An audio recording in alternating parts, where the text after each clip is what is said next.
안녕하세요. 고시원의 진실을 알려드리는 고대영입니다. 오늘은 조금 자극적인 제목을 가지고 찾아왔는데요. 폭망하는 젊은 고시원장들이라는 제목을 가지고 왔습니다. 큰몽에서 고대용을 검색하면 제가 지은 고시원 관련 책이 나옵니다. 요즘 고시원 사업이 핫하다는 소문이 굉장히 무성합니다. 그러다 보니까 젊은 고시원장 후보들이 많이 몰려드는 것이 사실입니다. 저도 요즘 고시원 매물 시장을 자주 살펴보고 있는데요. 아는 중개인분들하고 저하고 상담을 하시는 손님들하고 이런저런 얘기들을 많이 주고받는데요. 보통 이구동성으로 중개인분들이 하는 얘기는 요즘 권리금이 너무 높고 추천할 만한 물건이 없다. 상담하러 오신 손님들 중에는 많은 분들이 요즘 고시원의 권리금이 거의 꼭대기가 아니냐, 당분간 고시원에 대한 생각을 접어야 할 것 같다, 어떻게 생각하느냐, 이런 얘기들을 많이 하십니다. 그래서 오늘은 실제로 고시원 업계에 뛰어드는 젊은 고시원장들을 보면서 폭망하는 절차를 한번 예를 들어서 설명을 드려보고자 합니다. 첫 번째 시작하는 단계가 고시원 사업이 핫하다는 소문을 듣습니다. 그리고는 유튜브에서 젊은 고시원장들의 성공담을 보고 감동을 하게 됩니다. 그리고 고시원 창업이나 고시원 매매 이런 것들을 검색을 하고 열심히 스터디를 합니다. 공부를 조금 해보니까 나도 충분히 할 수 있을 것 같습니다. 물건을 이제 본격적으로 검색을 하고 해당 중개인을 만나게 됩니다. 그리고 여기저기 임장을 다니기를 반복을 하게 됩니다. 임장을 다니다 보니까 좀 싼 물건은 심란해서 못하겠고 비싼 물건은 돈도 부족하지만 겁도 나서 못하겠습니다. 이런 식으로 계속 반복해서 고시원 임장을 다니고 하다 보니까 동행하는 중개인한테 미안하기도 하고, 그러다 보니까 어느 날 권리금은 한 1억 정도 돼서 좀 세다고 생각이 되지만 총 매가가 보증금 포함해서 한 1억 중반, 거기다가 이제 미니룸은 한 30개짜리 정도 되는데 리모델링을 예쁘게 해놔가지고 괜찮다고 생각이 되고, 또 무엇보다 이제 월 수익이 한 400원 된다고 하니까 덜컥 계약을 합니다. 그리고 이제 소방 필증하고 임대차 계약을 마치고 드디어 이제 고시원장이 되었습니다. 부푼 희망을 안고 고시원 운영을 시작을 합니다. 그런데 이제 막상 운영을 해보니까 처음에 생각했던 것과 많이 다르다는 것을 깨닫게 됩니다. 개별 반값의 수준이나 공실의 숫자, 월 나가는 비용, 월 순위, 처음에 보지 못했던 낡은 시설 문제 등등 여러 가지 처음 생각했던 것과 다른 것을 깨닫게 됩니다. 이렇게 저렇게 계산을 해보니 애초에 계산했던 30개월 정도면 권리금이 회수될 것으로 계산했던 것보다 거의 2배에 해당하는 60개월이 걸리는 것으로 계산이 됩니다. 고시원 운영을 한 달, 두 달, 석 달 이렇게 하면서 아름아름 주변에 얘기를 들어보니 나에게 이 고시원을 팔았던 원장은 불과 한 5개월 만에 나한테 상당한 차익을 남기고 팔은 거였는데 싼 권리금으로 인수를 하고 리모델링을 해서 나한테 넘긴 거였습니다. 실제로 현장에 나가보면 이런 업자가 아니더라도 이런 업자에게 잘못 꿰어서 들어가서 운영을 하다가 현실을 깨닫고 다시 넘기려고 하는 그 초보 원장들도 많습니다. 이제 나는 불안해지기 시작합니다. 내가 내 권리금 회수하는데 5년이나 걸리는 거로 계산이 되고, 주변 얘기를 들어보니까 한 고시원을 뭐 5년, 6년, 7년, 8년씩 하는 사람들은 거의 없다고 얘기를 합니다. 그리고 5년 후에 지금의 월세가 그대로 있을지 걱정이 되기 시작합니다. 이제 선택은 둘 중에 하나입니다. 권리금 이제 다 잊어버리고 5년이고 10년이고 좀 적게라도 벌어먹고 살다가 나가거나, 아니면 빠른 시일 내에 본전이라도 챙기고 나가기 위해서 나 같은 초보자를 찾아서 넘기거나. 그런데 이 둘 다 쉽지 않을 것 같습니다. 영화 속의 설경구의 말이 생각나기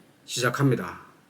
문제는 이런 무지갯빛 고시원 성공담이 너무 많다는 것입니다. 또 네이버나 블로그 이런 것들을 통해서 정보를 얻게 되는데요. 실제로 엉터리 분석이 너무나 많습니다. 단가를 설정하는 거나 수익의 규모나 비용을 분석하는 거나 매물을 분석하는 거나 이런 것들이 실제로 엉터리 분석이 너무나 많습니다. 옛말에 숭어가 뛰니 망둥이도 뛴다는 말이 있습니다. 고시원 업계에 처음 들어온 초보 원장들이 쉬운 말로 이제 고린이라고 하는데요. 고린이가 성실하게 정상적인 운영을 할 생각보다도 일찍부터 업자가 하는 짓을 흉내를 내서 짧은 시일 내에 권리금을 챙기고 튀려고 하는 그런 망둥이 같은 생각을 하는 사람들이 요즘 너무 많아졌습니다. 고린이의 착각이 있습니다. 고시원이 짧은 시간 투자에 많은 돈을 번다, 이런 착각을 하게 되는데요. 자, 한번 생각을 해봅시다. 고시원은 시설 관리와 사람 관리가 전부 다입니다. 그런데 고시원을 3개 정도 운영을 해서 한 1,000만 원을 벌려고 한다고 생각을 해보십시다. 웬만한 그만 하면 전체 인원이 한 100명은 될 텐데 초등학교 한 반에 30명만 돼도 정신이 없는데 고시원은 어른들이라서 100명이라도 아무 문제 없이 잘 지나가고 운영이 될 수 있을까요?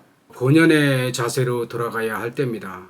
본연의 자세란 우리가 고시원을 이런저런 치장으로 겉멋을 부리기보다는 실제로 입주자가 얼마나 편리하게 살 수 있는지 이런 거를 생각해야 하고, 또 겉멋을 부려서 미니룸 반값을 35만원 40만원 받는 이런 수수보다는 반값을 올지 않더라도 오래 머무를 수 있는 환경 조성을 해야 합니다. 또 업자로 돈 벌 생각하기보다는 내가 나의 노동력에 대한 대가를 정상적으로 추구하기를 바라야 합니다. 또 짧은 시간에 많은 수입을 기대하지 말고 나의 노력에 대한 대가만을 바라는 그런 본연의 원장의 자세로 돌아가야 할 때가 아닌가 싶습니다. 불과 하나의 예를 들었지만 폭망하는 형태는 참으로 여러 가지가 있습니다. 영상에서 이런 거를 일일이 다 말씀드릴 수는 없지만 어쨌든 이런 폭망하는 하나의 예를 보고 경각심을 가졌으면 하는 것이 저의 생각입니다. 시청하여 주셔서 감사합니다.